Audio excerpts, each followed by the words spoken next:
Okay, welcome, Rose. Thank you for coming by and letting us talk about a few things with you today. Rose is a student here with us, and she has just written a book. I'm not talking about a research paper or a book report, an actual book. So before we get to that book, which is why we want to talk, Rose, will you please introduce yourself and tell us just a little short history about you, and then we're going to move on to this book. Thank you for having me. I'm currently studying in Shrewsbury International School. I'm doing my A-levels and in the very busy process of college applications. And right now, my A-levels are math, further math, chemistry, and economics. And I really hope to pursue economics. Fantastic, and no surprise because this book, please tell us the title. What would the great economist tell us at supper? All right. Okay, before we get into the nitty-gritty about the book, would you mind just reading a short passage, like maybe the start of the book? Sure. Thanks. So, everybody, this is a book that Rose has written about economics. As you heard her say, she wants to study economics in college, and that's what she's busy doing with her applications right now. Okay, Rose. After finishing my IGCSE examinations, I had to make a decision. What A-level should I choose? There were so many interesting subjects to study, but I was allowed to choose only 4. By choosing chemistry, I sacrificed studying physics. By choosing economics, I sacrificed studying history.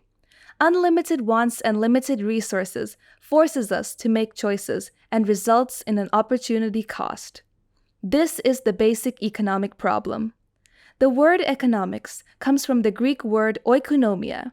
Oikos means house, and nomos means laws and rules. So for the Greeks, economics was about managing resources within the household. Nowadays, under capitalism, goods and services can be bought and sold in markets using money. But before capitalism, ordinary people grew their own food and worked for the landlord. If they wanted a good they did not have, they would engage in bartering with their neighbors.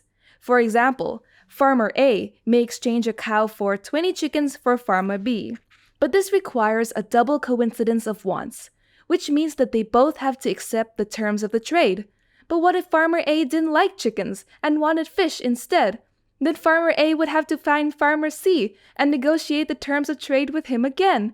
This extremely muddling process led to the ascent of money as a medium of exchange.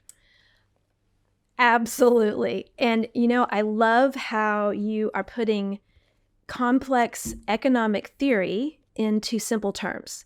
That when you consider we all have needs and wants, you talk about the farmer, you talk about the landlord, it all makes sense.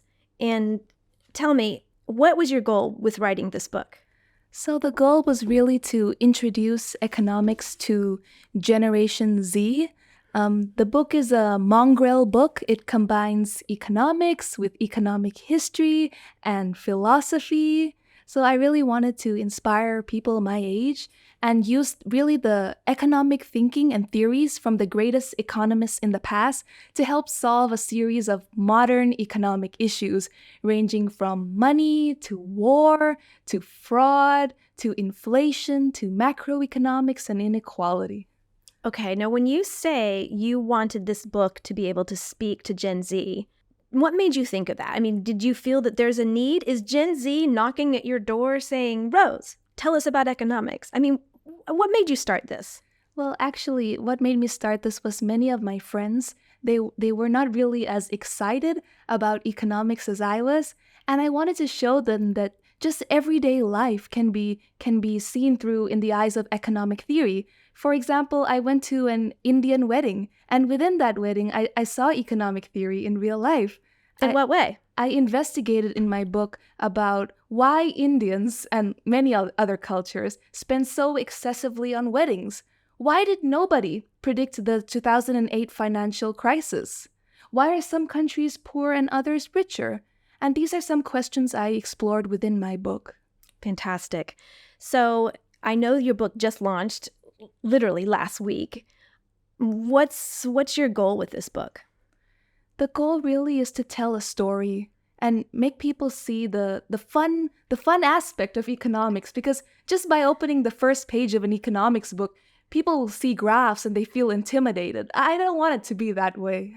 Okay. So have you had some good reception to the book so far? Yes, so far I've managed to make 100,000 baht. I've raised 100,000 baht and I've sold 300 copies of the book In 1 week? in 1 week. Incredible. Okay, that's fantastic. You have special plans with the revenue from this book. Can you tell us a little bit about that? So all the revenues raised will be going towards a cataract camp I'm working with. I've been working with them for some time, writing research papers on barriers to access to cataract surgery. So all the revenue will be going towards that. That's fantastic. And in what way do you think they might use this revenue? So within my research, I realized that transportation was a major issue for cataract patients. So the revenue will be going towards transportation for the patients. Wonderful. So thinking back to all of this, it's a lot of work. Not everybody says, oh, I think I'll just write a book tomorrow. What has inspired you to be an author? What made you want to do this other than answering the thing? I mean, that's a lot of work. And you're already a busy, very successful, as I might say, A-star, maybe all A-star level, super high SAT scores. You've got a lot on your plate. How on earth did you have time? What inspired you to do this? So the first point in time where I really picked up the pen and decided that I was going to write was during my internship. Okay. I realized that some economic theories like Adam Smith's division of labor, everybody, you do this task and you do this task, I felt it was incredibly boring and it drained my energy. So that was what inspired me to pick up the pen and write the first chapter. Okay. So how can folks get a hold of this book if they want to? Obviously, here at Point Avenue, we have a stack here that people can scan. The price is 300 baht per 300 baht. 100% of that funding does go to the transportation, or at least the cataract group, to help provide services. How else can people get in touch with you if they would like to get a copy of this book?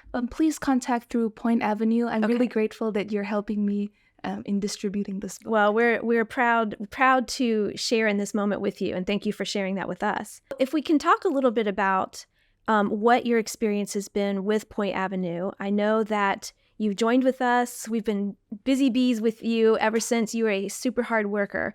Can you talk to me a little bit and tell our viewers a little bit about how this mentoring process works? A lot of folks don't even really know, what that is and how it shapes.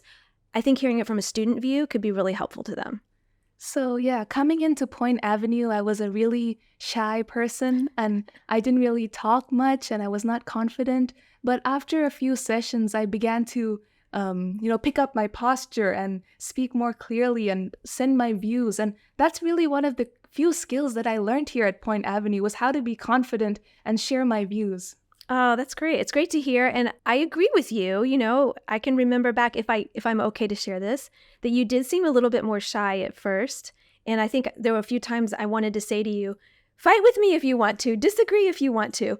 And we have had a lot more fun conversations since then, haven't we? That's great. You've done really hard work. What would be some of your advice to a student who is still in high school? They could be grade 9, 10, they could even be middle school, but let's look at the high school range. What would be some of your advice to these students who are seeking to follow their passions and have high goals like you do? Find what you love. It might be difficult at first, but it will come one day. And find what you love and then pursue that. Awesome. Well, I think that sort of wraps up what we wanted to talk about. Any last words that you can think of that you want to share with our viewers at Point Avenue? Just thank you so much, Point Avenue, for all your hard work and our collaboration together. Thank you very much. It's our pleasure, Rose, and thank you for taking some time out to join us for this interview. And let's hope this book sale, it's already going through the roof of our expectations. Let's hope it continues to go towards those great things. Good luck with your application season as well. Thank you.